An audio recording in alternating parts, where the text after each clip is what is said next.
Brotherly kindness.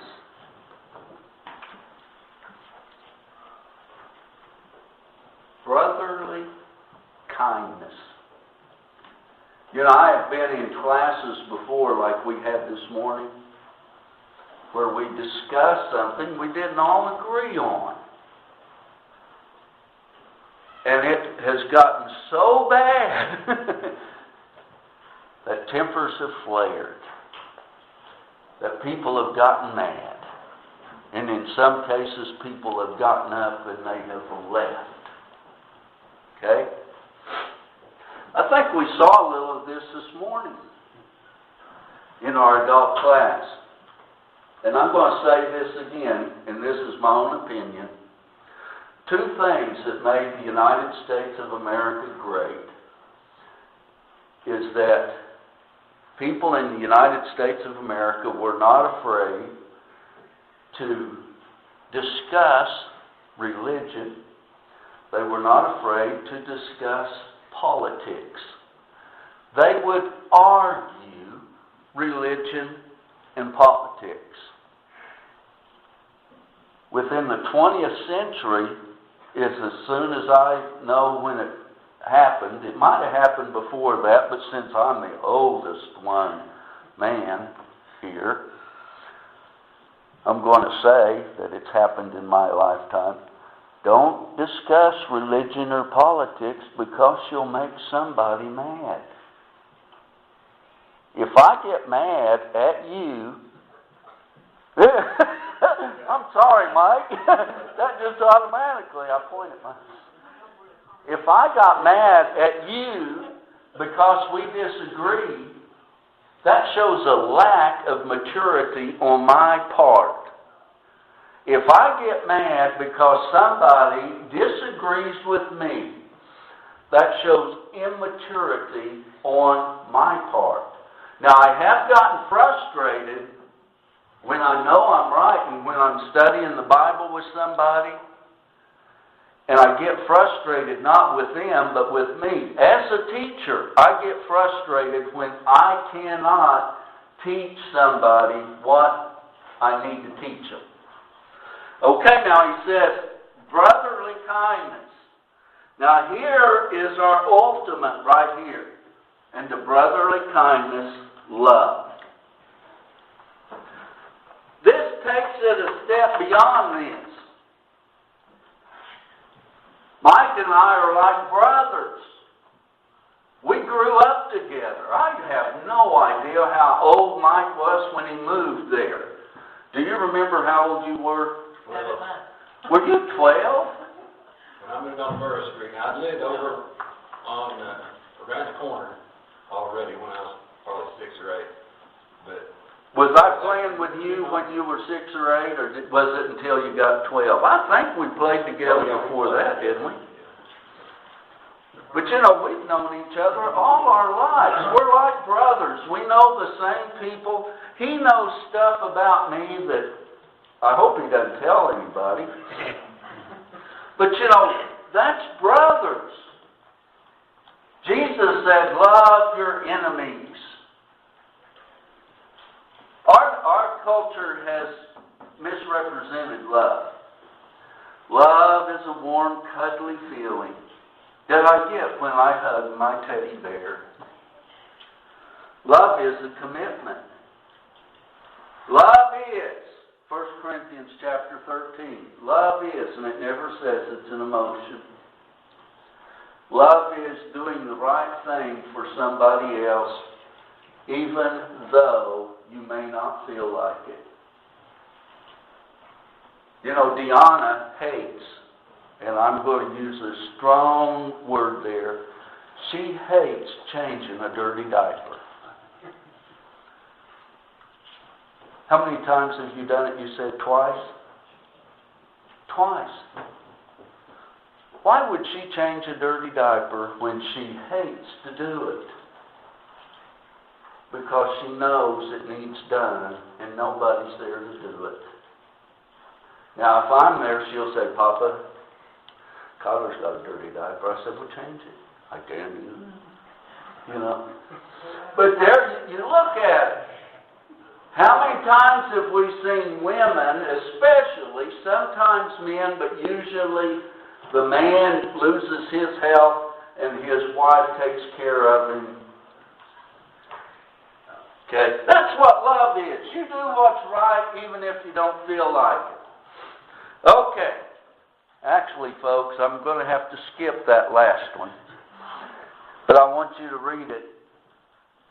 If you want to stay faithful, let's go there. And I'll read it, but I'm not going to talk about it. Well, I am a little bit. Ephesians chapter 6. Ephesians chapter 6. If I am going to be faithful, I have to put on the whole armor of God. Ephesians 6, beginning in verse 10. Finally, my brethren, be strong in the Lord and in the power of His might. If I'm going to be faithful, I have to quit depending on me.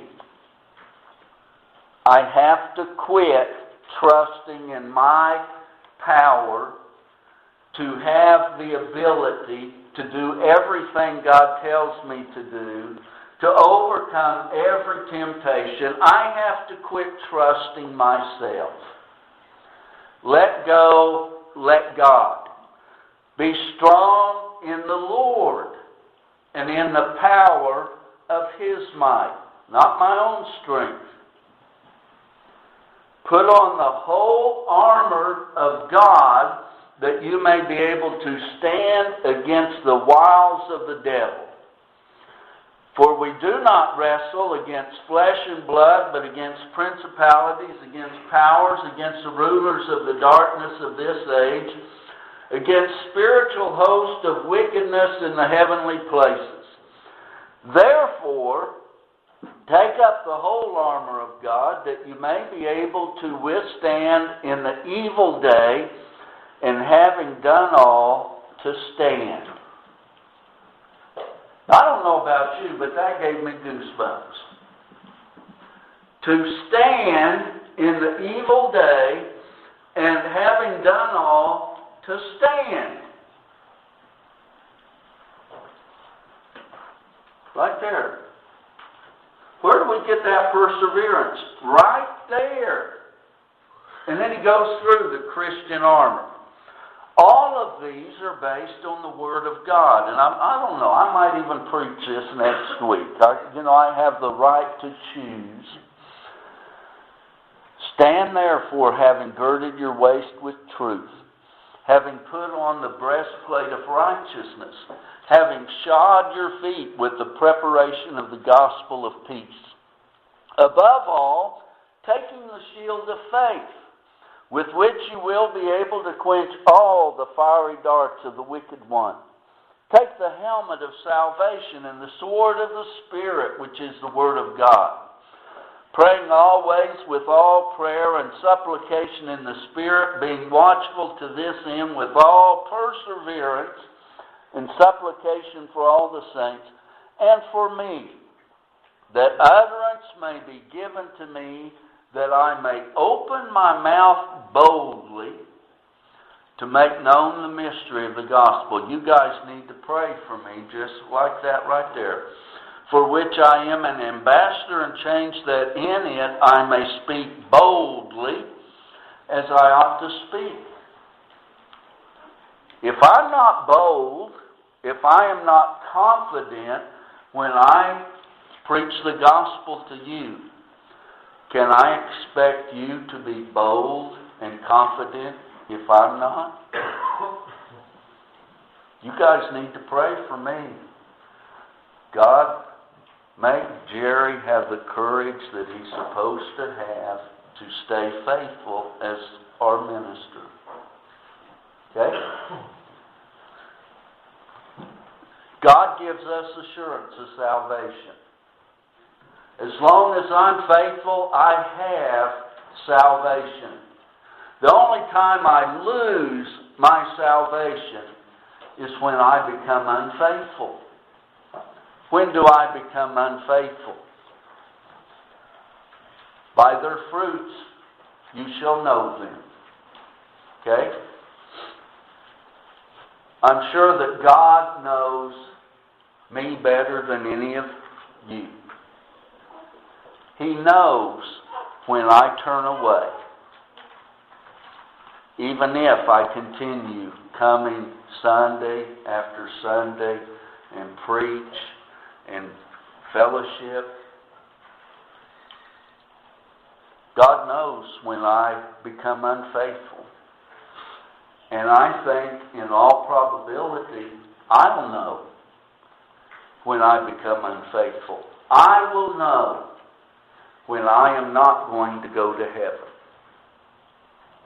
This morning, if you feel the need to respond publicly to the Lord's invitation, we want to give you the opportunity to do so while we stand and while we sing.